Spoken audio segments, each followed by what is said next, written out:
I don't even know if soft focus is an actual art term, to be honest, but I use it.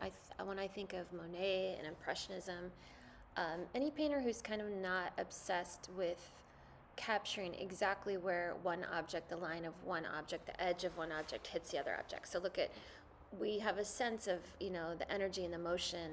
There's something like ethereal and ghosty that happens when we blur the edges. And instead of worrying about, like Monet famously kind of worried so much about like where one edge hit the other and the relationship of that.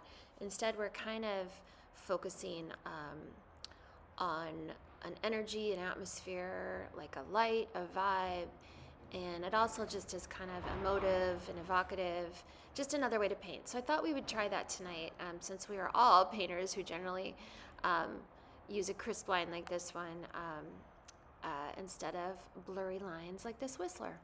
So let's look at one of my favorite painters who passed recently, a British painter, Rose Hilton.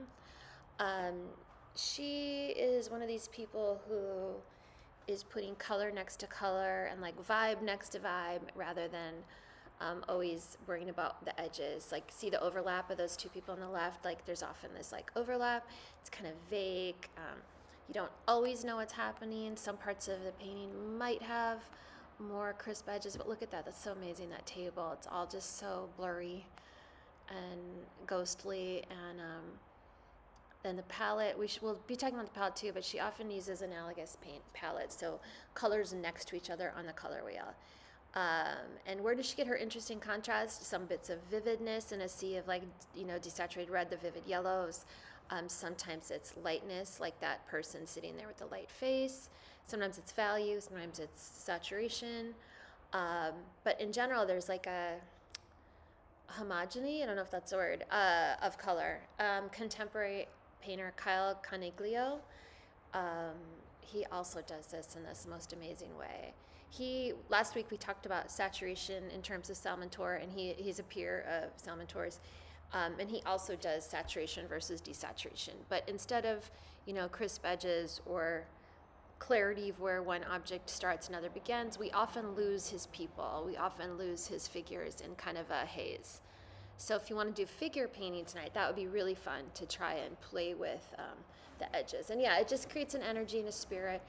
Jennifer Packer, who you all know I love, she does that too. Her edges, her world is ghostly and, emotional and dreamy and maybe part imagination, part reality. But so tonight, we're basically going to take inspiration from these artists. Again, she does analogous also often, or she'll do like a lot of red with a pop of green. So there's a lot of not just painting style inspiration here, but color inspiration. So yeah, let's blur the edges tonight. Okay, see you in a bit. Bye.